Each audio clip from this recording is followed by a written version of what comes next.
Like these people get into office and they don't have very much money and they get out of office with fucking tens or hundreds of millions of dollars. It's not a fucking accident, right? Is that an Israel thing or is that anybody? Because China's doing the same thing. China doesn't have they don't have an AIPAC.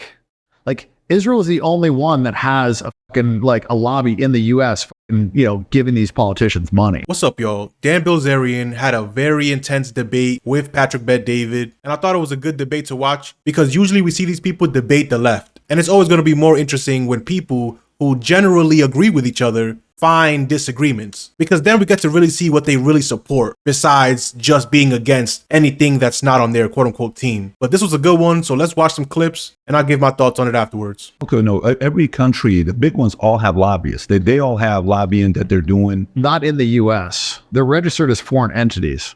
Right. I mean, if you're talking about, are you going to the dual citizenship part with Israel, Israel? That's another problem is a lot of our politicians have far more allegiance to Israel than they do the United States. I mean, that's a whole nother issue as well. Do you know why they did the dual citizenship? Do you know the history behind why they did the dual citizenship?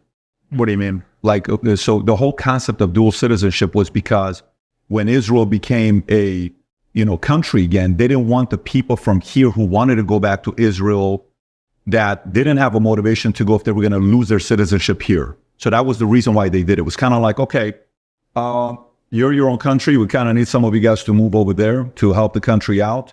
Yeah, but I'm not going to go. Why are you not going to go? Am I going to lose my citizenship here? But you are. I mean, we don't do that. Every other country, I don't want to lose my citizenship. Well, okay, how about if we do this? How about if we allow you, just Israel, to go back to your country, you won't lose your citizenship? That was the arrangement at the beginning why they did it that way. No, look, I get it. I have 3 citizenships. You know what I mean? I think it's okay. I think what's the third one? I know Armenia, but what's the St. Kitts. Okay, got it. Yeah, so I mean, I don't have an issue with dual citizenship. My issue is when somebody is holding a U.S. office and they are putting a foreign nation's interest before America's interest, and they are favoring that other country. And so that to me is treason. Like when you are a U.S. government official, your motivation should be to do things in the best interest of the government that you are representing, not 100%. Some other fucking foreign country. And that's the problem. Great point by Dan. It's not really about dual citizenship or even supporting the country that you're coming from originally. Wave your flag, do your thing. But when you have people like Congressman Brian Mast walking around in an Israeli uniform because he volunteered to join their army, he can't then come back and be in Congress, because clearly his allegiance is going to be to somewhere else. Why wouldn't it? He fought in their army. He didn't fight in ours. And someone will say on Twitter, Brian Mast, the Florida congressman who volunteered with the IDF and wore an IDF uniform to Congress, is now the chair of the House Foreign Affairs Committee. So now that account tweets like an Israeli government account, as you see here. Like, that's not cool. If you want to wave your motherland flag, do your thing. Israeli, Dominican, Greek, who cares? But wearing other countries' uniforms to Congress is crazy. And then using state-ran accounts to push propaganda for other countries, that shouldn't be okay. That's not a partisan issue. Okay, so, but go through it. So what is the solution? Meaning, if Israel's the enemy, then if let's just say you don't do anything and everybody in the Middle East unites to take out Israel, do you think the Middle East is better without Israel? And do you think the world's a safer place without Israel? 100%. It's not even close. Okay, tell me why. Why do you think? Give me an argument otherwise, please. But give me one argument why the world would be better off with Israel. Let's just start with that. One thing. Give me one thing. Have you ever lived in the Middle East? No. I lived there for 10 and a half years. It's a very, it's not as like here. You can sit here, you can be an atheist, you can be an agnostic, I can be a Christian, he can be a Jew, he can be an LDS, Muslim, no problem. We can coexist here. You can do that in Israel. You can do that. I mean, not really. They're operating apartheid right now. So everybody's not living equally. Not at the level of Iran. Not at the level of what Iran is doing. I mean, in Iran, if you're thinking what Israel is doing out of control, do you know how much money Khamenei's family's made?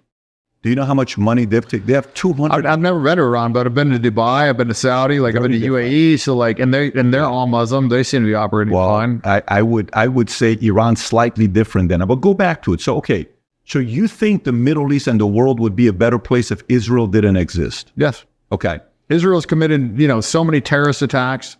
They're stealing land right now. They're operating in apartheid. They're currently committing a genocide on Palestinians. Do you believe in the genocide they're committing? I think they're fighting for themselves and they're defending themselves. Do you think that's defense? Well, when 1,200 people died, and of which the 1,200 you've killed and admitted that you've killed a lot during, your Hannibal. I will tell you this. The part I question where people who are Jewish can't stand when I say this, I don't know how you, Netanyahu, claim you have the best intelligence in the world, Mossad, and you didn't know that on October 7th they're attacking. They knew about it. They didn't. They wanted it to happen, so they had a reason to take that. Yeah, they wanted a reason to take the land. I totally get it. And they killed their own citizens. And they claimed that all these people got. That was bullshit. They claimed beheaded babies. That was bullshit. Everything that they said was a fucking complete. Not only was it a lie, but they committed all those atrocities themselves to the Palestinians and been caught doing it. In fact, they just got caught gang Palestinians. How many babies have they killed? All the things that they accuse the Palestinians of or Hamas of or whatever, they're guilty of 100-fold themselves. And they've been doing that. Like October 7th wasn't the start of this. Like the start of this was Nakba. They've done so many different. Disagree. Yeah, I don't disagree. Yeah, so I mean, this is not like, it's not like October 7th is like, it's all of a sudden they just came over there unsolicited and just killed people. Like they had been killing Palestinians for years and years, operating two sets of justice. It's like they have the justice for the Palestinians and the justice for the Israelis. And if you read the Talmud, like, if you're not Jewish, you're basically not a human. You're like, like cattle. If a Jew is killed by, somebody that's not Jewish, then it's the death penalty. If a Jew kills somebody that's not a Jew, then, you can't kill them. It's not the death penalty. Like they literally like segregate in their Bible. Oh man, Dan does not hold back at all. And it doesn't seem like PBD has a real good defense for this. Like he's not really making points of his own. And as we continue, we'll see that he doesn't make any points of his own. It's all hypotheticals, not actual reality based on what's going on today or in the last couple years. Because everything that's happening in the news today didn't start October 7th. So we can't act like history started that day. Now there's some things in regards to their holy book that I don't really know the truth about, so I can't say that he's spitting facts in regards to that. But these are his arguments that PBD can't really refute. They're very protective of themselves. I don't think anybody can debate that. I don't think it's a... Well, it's not the problem isn't that they're protective of themselves. The problem comes when you think that you're better than other people and you think it's okay to lie to anybody that's not a Jew. You think it's okay to steal from people that are not a Jew. You have two sets of standards. The problem with that is it allows you to rationalize anything, right? And human beings are generally self-serving creatures. So if your fundamental religious belief system allows you to operate in such a way that you believe there isn't consequences to stealing from other people, killing other people, being, kids that are under 9 years old, like if you think those things are okay, then, how are you going to operate? Because to me, like my moral code keeps me on track. I don't think that's what it is. I don't think it's because you're saying it one-sided. You're not telling the other side of the story on what they're doing either. You're not saying what Hamas did. You're not saying what they did. What did Hamas do? I mean, from day one, when you see the rapes and the videos, we've all seen it. This isn't something what rapes and videos? But stay on this here if you want to continue with this. But what rapes and videos? But my concern when you're saying Israel's doing it, you're saying the other side isn't doing anything? No, but I'm asking. There was no rapes during October 7th. They've shown no rapes from October 7th. They showed no beheaded babies. All that was all bullshit. I'll send you stuff. No, there's plenty of stories. It's not all of them. The Israeli articles that I saw recently said that there was only 2 babies killed. One was shot by a bullet and the other one died in a hospital. There was no babies in ovens. There's no beheaded babies. All that was all bullshit. Okay, so go back to the part when you said they think they're better than you. You believe that Jews think they're better than everybody else. It says it in their Bible. Okay, but you believe they're better than everybody else. Okay. I didn't say they're better than everybody else. They think. According to their scripture. Okay, but what if... And if you look at how they operate, right, like they literally caught people raping Palestinian prisoners and there was riots. But the riots weren't because they were raping the prisoners.